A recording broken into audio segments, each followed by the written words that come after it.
Mr. Katigbak, that in launching ABS-CBN TV Plus using channel 43 frequency it was by virtue of a temporary permit to demonstrate. We call it demonstration permits as a consequence of a plan to migrate from analog to digital frequency.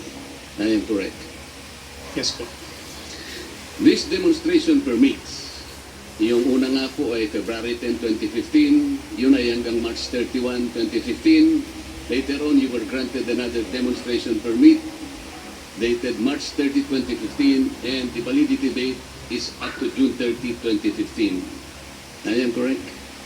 Yes po, including po the IRR, the implementing rules and regulations. Yes. Para hindi po mabawasan ang aking oras, can you please read section or read number 1, yung condition number 1 under that demonstration permit?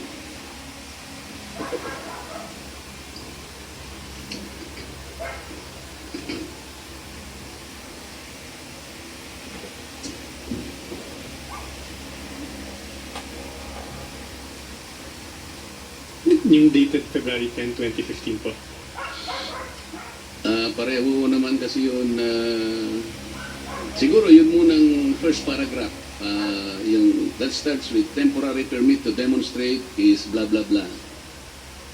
Temporary permit to demonstrate is hereby granted to ABS-CBN Corporation, Angkara Broadcasting Network, with postal address at ABS-CBN Broadcast Center, Sergeant Sierra Avenue, Corner Manila, Ignacia Street, Quezon City.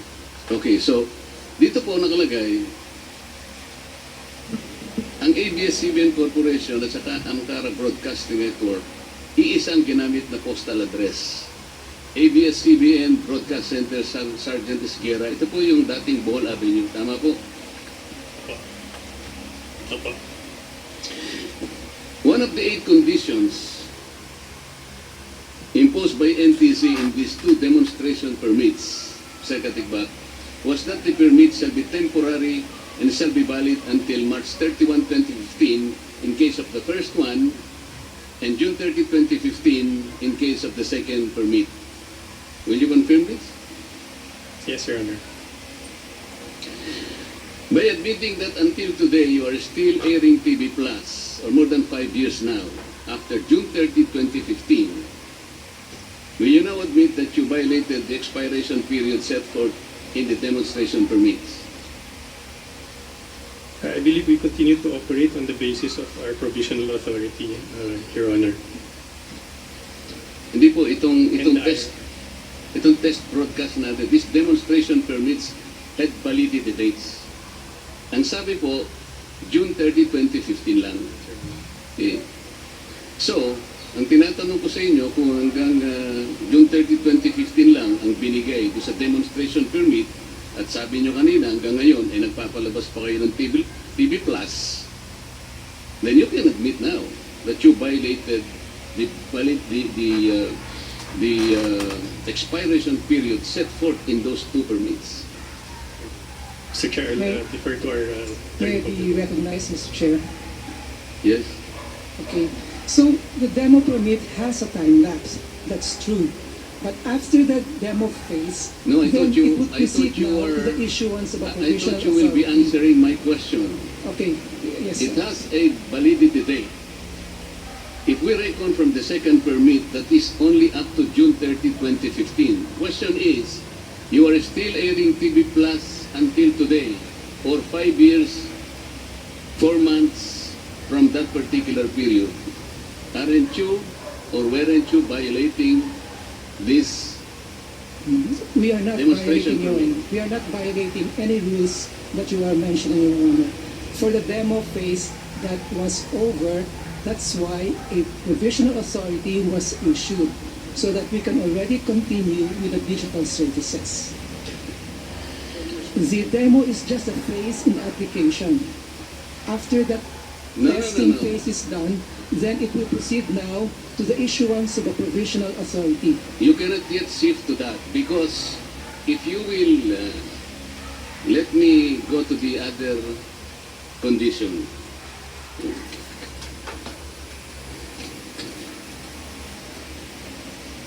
Will you please read condition condition number 2 under the permit?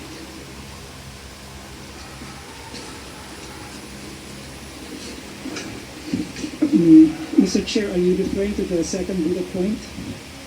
Yes, they are in the So the bullet points. The second bullet point, will you please read that? Yes, Mr. Chair, it says here, the equipment to be used shall be subject to re-export upon completion of the test and evaluation period. Okay.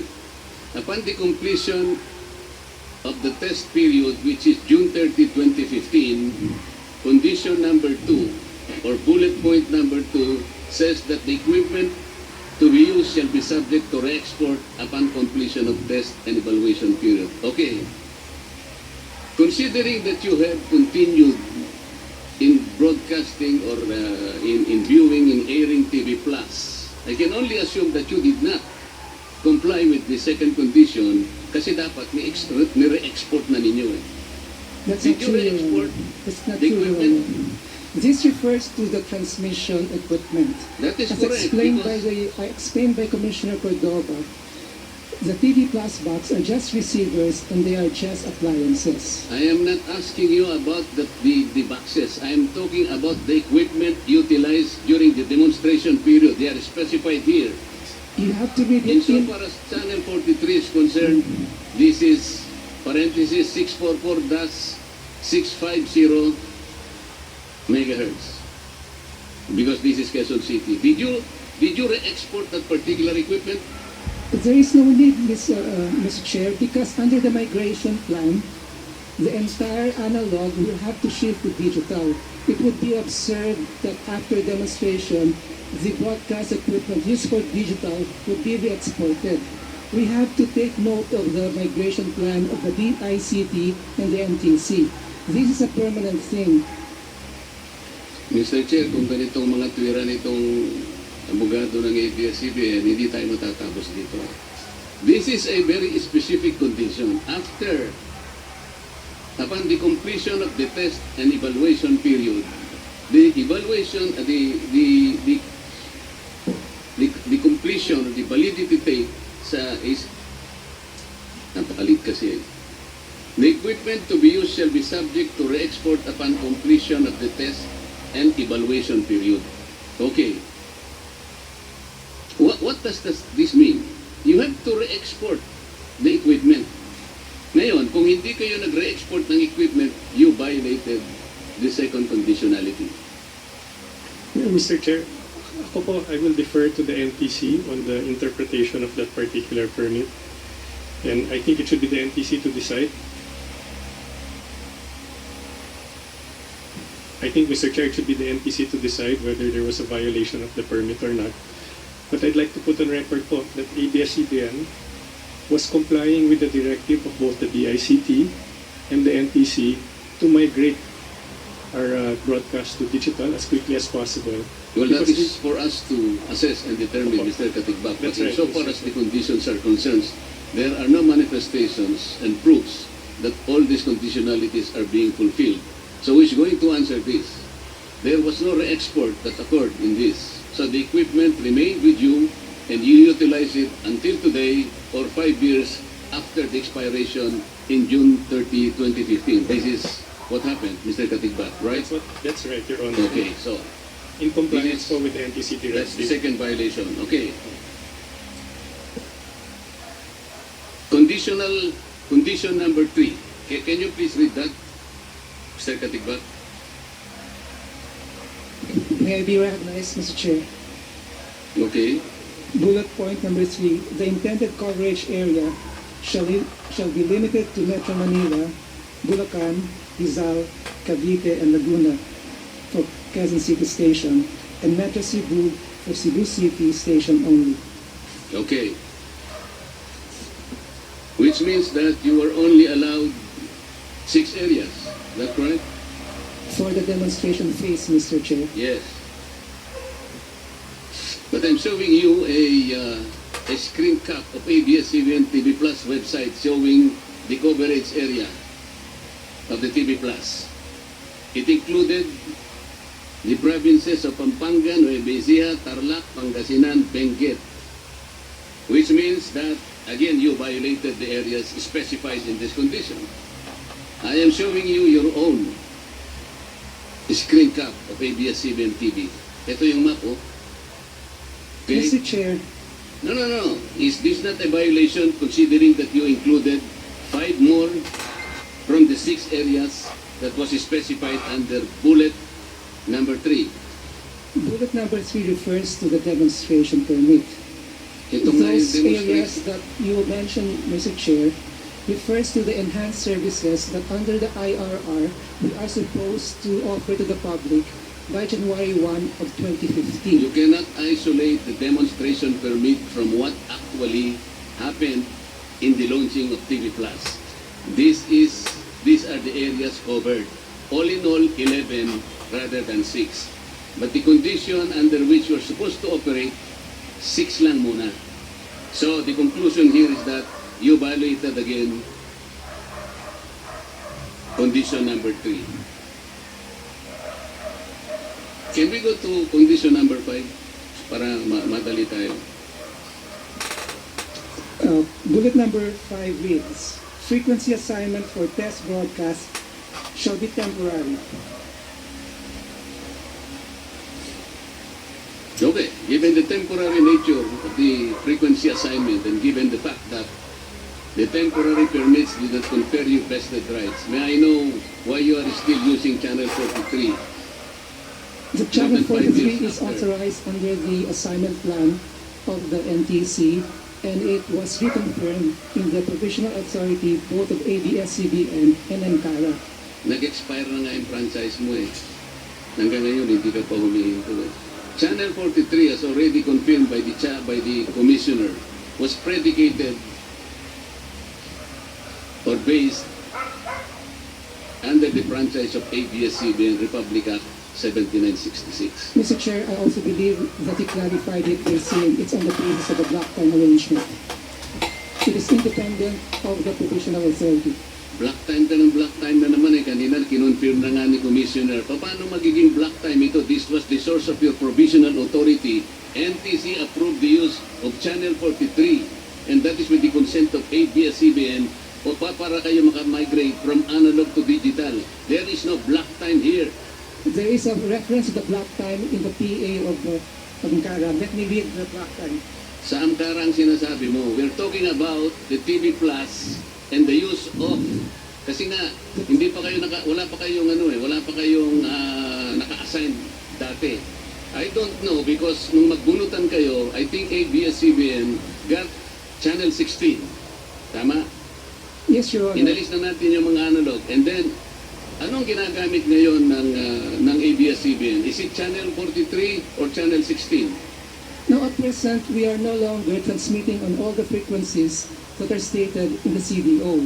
As for the transmission of the 43, The question that is based on the ang block time tinatanong ko sa'yo, having gotten Channel 16 as the assigned number for digital channel of Channel 2 o of ABS-CBN, anong ginagamit ninyo ngayon? Sinuli nyo na ba yung Channel 43 and you shifted to Channel 16? I think there's a misunderstanding about Channel 16. The only reason why we were able to get Channel 16 is because we have to leave from the VHF bandwidth because the VHF bandwidth cannot accommodate digital technology. So that was part of the migration plan. As for the 3, that's part of the block time agreement, which is an ordinary commercial agreement. It is covered by Article 32 of the KBP rules. You didn't get the question. At present, what is the channel being used by ABS-CBN? Is it still Channel 43 based on the provisional authority or you already shifted to Channel 16? It's based on a block time agreement using AMCARA's own provisional authority. Because ABS-CBN can no longer use its own provisional authority because of the expiration. Teka muna. So anong ginagawa nyo, Channel 43? Channel 43 on the basis of a block time agreement using AMCARA's own franchise. Sige nga, pakita mo sa akin yung sinasabi ng block time agreement in this order. NTC case number 87-006. Hindi nakita ko.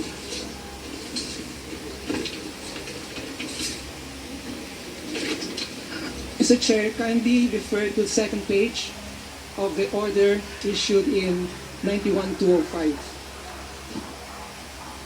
I will read. These are the following findings of the BSD or the Broadcast Service Department of the What page? NPC. This is page 2, Mr. Excuse Chair. me po, Deputy Speaker Marcoleta. The committee secretary is hereby directed to secure copies of the block time agreement between ABS-CBN and AMCARA. Pakituloy na po, Deputy Speaker Marcoleta.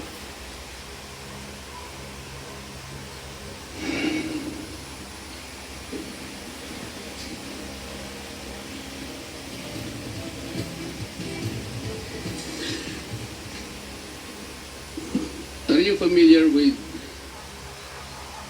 Presidential Decree 576-A? Yes, Mr. Chair.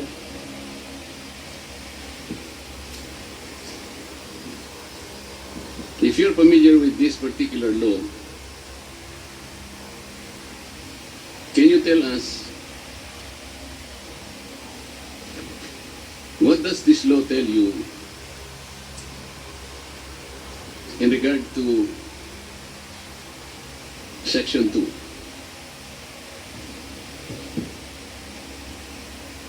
Mr. For Chair, that, may I request that Attorney Maxim Uy be Or recognized? Section 3, I'm sorry. Can you please read Section 3 of PD 576-A? Mr. Chair, Section 3 reads of PD 576A, no person or corporation may own, operate, or manage more than one radio or television station in one municipality or city, no more than 5 AM and 5 FM radio stations, Pwede po bang pakilakasan ABS-CBN? nor more than 5 television channels in the entire country, and no radio or television station shall be utilized by any single interest group to disseminate information or otherwise influence the public or the government to serve or support the ends of such group. So, dito po, Mr. Chair, sa buong bansa pala, bawal pala na mag-air ka ng more than 5 television channels. Dito pa lang sa binabanggit natin, TV Plus, 11 na po yun. Dito po yung mga batas na nalalabag nila. At sinasabi rito, no person or corporation may own, operate, or manage more than one radio or television station in one municipality. Ito po yung 111 policy. Ang nangyayari po sa TV Plus, hindi na ganun eh. Kagaya po ng tinanong ko kanina kay Commissioner Cordoba, at ngayon ay nalaman niya na nagkamali siya. Wala po doon sa kanilang provisional authority na mag-launch sila ng TV Plus na naparami yung mga channels na nung umpisa sinasabi nila ay mga programs, mga contents. Pero naipakita ko naman sa inyo na yung mga programs na yon are considered channels per their report to the Philippine Stock Exchange. Ito po kasi ang nagiging problema natin, pinangangatwiranan pa ninyo kasi kahit na medyo may pagkabaluktot ang pangangatwiran ninyo.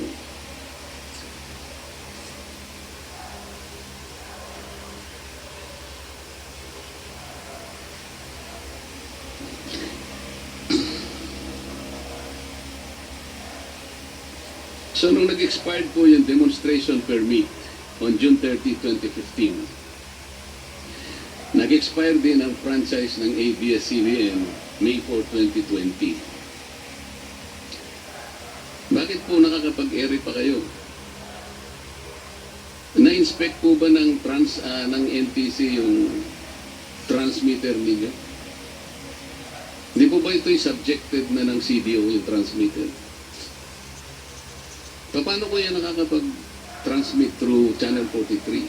Kung ang Channel 43 is also addressed in ABS-CBN as recorded in demonstration permit, pwede po bang i-conclude na ginagamit pa ninyo yung transmitter nyo sa Bohol Avenue? hindi na po. Mr. Chair. Saan po nanggagaling ang signal ng Channel 43? May hiwalay na transmitter po yung Channel 43. Saan po ang Channel 43? Saan ang kanyang transmitter? Marami po yan. Saan po? You have the list. Yeah.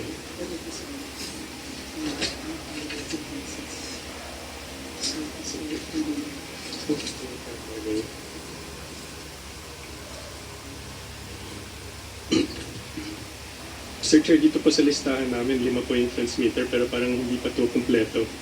You can just please give us time to complete the list.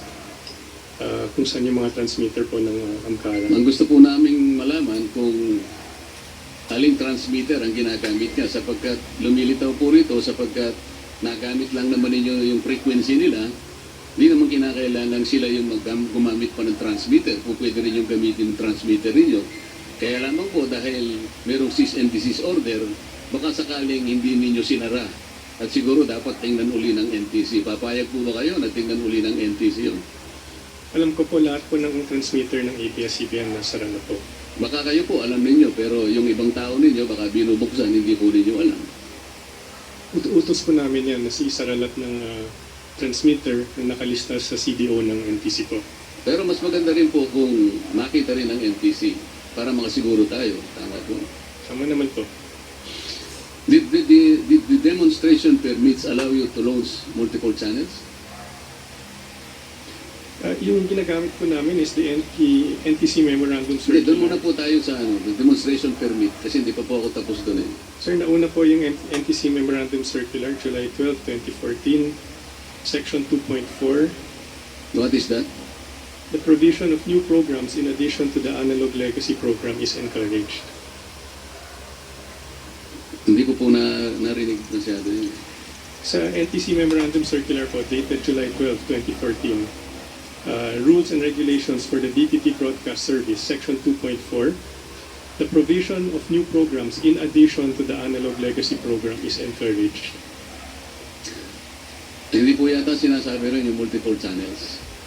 Sa analog po pinag-uusapan natin. Pero nagta-transfer na po tayo. Meron pong transition from analog to digital. Tama po. Wala pong sinasabi dyan na pwede kayong mag-launch ng multiple channels. Sa tinatanong ko po muna, doon sa demonstration permit, hindi rin po kayo binigyan ng permit to launch multiple channels. Tama po? Mr. Chair, 5 taon na po namin binabroadcast yung additional channels na yun. Kung naging Kaya nga issue po yan sa kanina, sinasabi ko sa inyo, yung violation po nyo is more than 5 years already. kung violation po at hindi naman po ito nakatago, sana sinanction na po kami ng NTC by now. Kaya napapansin po niyo yung sagot ng NTC, hindi nga po niya malaman kung anong gagawin niya. Alam po rin niyo, Mr. Katigbak, talaga pong ang technology ay mabilis lumago. Kung minsan po ang ating pamahalaan hindi masyadong nakakahabol, huwag naman po nating masyadong bilisan. O kung ang technology nandyan, para bang, sige, wala pa namang mga rules, unahan na natin. Huwag po ganun. Kasi yung prangkisa po ninyo was granted by Congress 25 years ago. I'd like to believe, Mr. Katigbak, that at that time, in 1995, yung KBO concept is still far away in time. Hindi naisip sigurado ng Congress in 1995 na darating tayo sa ganitong panahon na meron na palang ganito. Tama lang naman po na isipin natin na maaaring kumita tayo sa ganito. Pero, nandiyan din naman sa prangkisa ninyo, sa Section 3, hindi kayo pwedeng gumamit ng anumang frequency o frequencies, kahit na marami pa yan, nang hindi kayo nabibigyan ng permit ng NTC. Nandun pa rin yun eh. At kung babasahin po nyo yung Section 1 ng inyong prangkisa, nauuna pong nakalagay dun eh. Section 1, subject to the Constitution and the laws and rules and regulations. Palagi po ganun eh. So wag po natin sasabihin pwede nating unahan ang technology. Pwede nyo sabihin, I talk to Mr. Technology. But you should also talk to Mr. Constitution. Tama po, Mr. Katigbak. Sir, I don't think we have violated any of the rules and regulations. That's what you think. maaari pong hindi pa lumalabas ang rules and regulations tulad po ng sinabi ni Commissioner. Yun nga po eh. Pero Binanggit hindi ko naman po kanina ibig kay, kung nakikinig po kayo kanina, binanggit ko kay Commissioner, nandun po sa doon sa inyong provisional authority. At ito nga po ang nakalagay rito eh. The use of conditional access system on DTTV service shall be subject to such conditional access guidelines that the Commission or any other relevant government agency may hereafter issue. Wala pa pong ini-issue eh, Mr. Katigbake. Sa unahan, kaya nakaka-violate po tayo. May I refer you to, this is quite an old letter, but this is your letter to the Federation, it's called PICTAP. It's dated July 6, 2015. Nung nagkaroon kayo ng problema sa showing ng Pacquiao-Mayweather, sinagot nyo ito eh. First issue, on the showing of the Pacquiao-Mayweather fight as a pay-per-view offering on DTT, despite the NTC letter dated April 29, 2015. Ito po yung sagot ninyo. This is a moot issue since ABS-CBN Corporation has given express assurance already to the Honorable Commission that it will desist from showing pay-per-view offering until CAS rules come out by the end of the third quarter of this year. I don't know where you get that will come out in the third quarter of that year, but the most important thing in this particular admission of yours in this letter, you have given an express assurance to the Honorable Commissioners, siguro po, hindi pinag-usapan natin, NTC, that you will desist from showing pay-per-view. This is your own undertaking, and this is dated July 6, 2015. Pero hindi pa rin ninyo sinunod, Mr. Katigbak. So, napakarami pong violations. Kayo na pong nagsabi, sulat ninyo ito, pero hindi ninyo ginagawa. Ito pa po.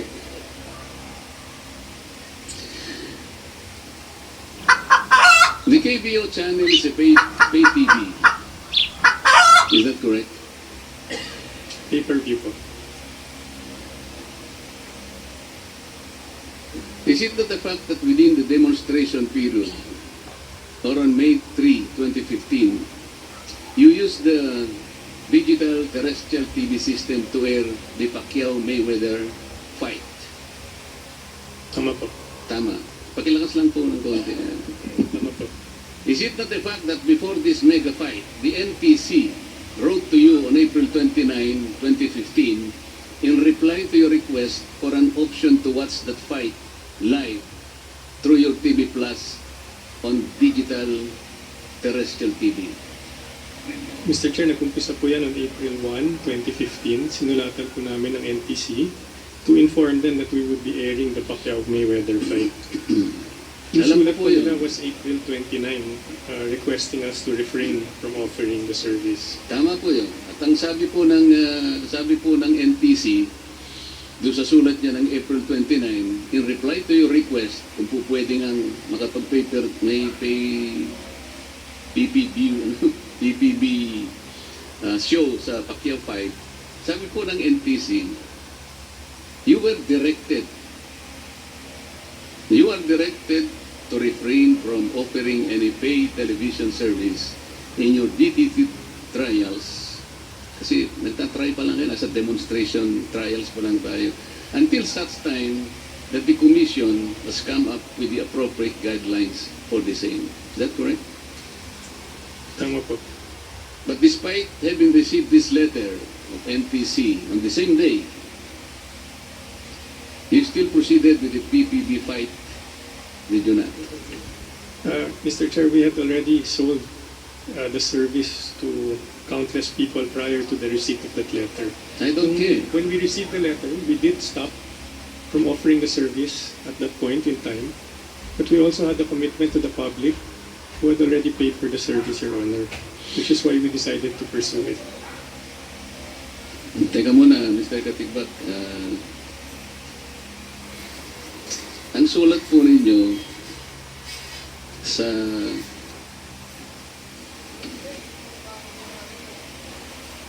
Ang sulat po ninyo sa NTC is April 1, Opo. 2015. Tama po. Wala namang sagot pa sa inyo ang NTC. Sumagot sila April 29. Bakit naman nag-advertise na kayo? At nasubo na kayo sa 2,500 pa nga ho yun. Tama po ba? Hindi. Tama po. Bakit naman nagpakasubo kayo na magbenta kagad nung pay-per-view fight ni Senator Pacquiao? Wala pa naman kayong natatanggap na kasiguruhan na kayo papayagan ng NTC. Pagkatapos ngayon, ikakatwiran nyo. Nasubo na kami. Tama po bang katwiran si Mr. Katigba? Mr. Chair, ang inisip namin at the time was this is something that would be important to the public. Tama po yun eh. Lahat po tayo nag-iisip na makakatulong sa ating bansa, So, sa ating mga kababayan, mapapasaya natin. Sino naman ang ayaw makita talaga live ang labanan ng Mayweather at saka... Pero kahit gaano po kaganda yun, kahit gaano ka-noble ang ating layunin, Mr. Katigbak, nananatili pa rin tayong napasasakop sa mga batas na umiiral. Sumulat kayo ng April 1. Wala po kayong natatanggap na kasiguruhan na papayagan kayo ng NTC. Sana naman hindi kayo nagpakadalos-dalos. Kasi kung pwede nang sabihin na, teka muna, baka mamaya may benta pagkata hindi naman tayo payagan. Kawawa naman ang magsibili. So pinayagan, hindi kayo pinayagan pero nagtuloy-tuloy kayo sa pagkakala na kawawa naman ng mga tao nakabili na. Tama po yung katwiran na yun, Mr. Katigbak? Hindi naman po kawawa pero obligasyon po namin dahil kinuha na namin ang pera nila to make sure na we deliver the service that we promised them. Hindi nga po eh. Kahit napaganda po ng promise natin, sinasabi ko, Mr. Katigbak, kayo po ang may kasalanan, kayo po ang pumunta sa tao, wala pa po kayong permit, hindi pa po kayo pinapayagan, pumunta na kayo sa tao, nagbenta kayo. Pagkatapos, wag naman yung sisisihin halimbawa na, o gagamitin na halimbawa, na nakapagbenta na kayo. So, paano naman yun? Kagaya nung una ninyong sinabi, kawawa naman ang aming mga 11,000 employees. Sana kung hindi naman sana naparami itong mga violations na inyo, hindi sana naman tayo nagtagal ng ganito, wala po sanang namroblema ang mga kababayan natin na mga manggagawa ninyo. Ganun po yung palaging nangyayari, Mr. Katigbak. So,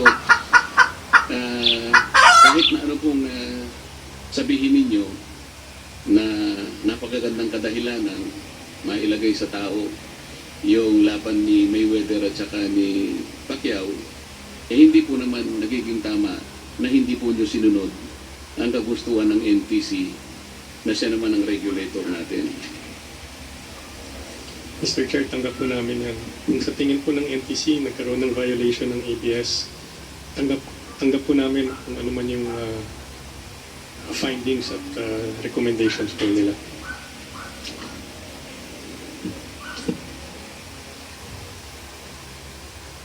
Kasi po para sa akin, you were so bold in defying the NTC.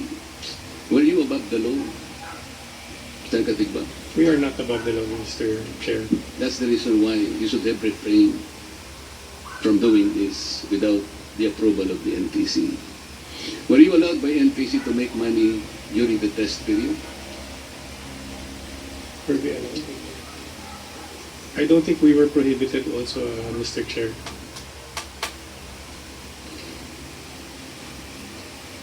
So the question is, were you allowed? And to my mind, there was no prohibition against it po, Mr. Chair. Ang ibig ko sabihin, Mr. Katigbak, test naman ito eh. Sana naman lang, binigay niyong libre sa mga tao.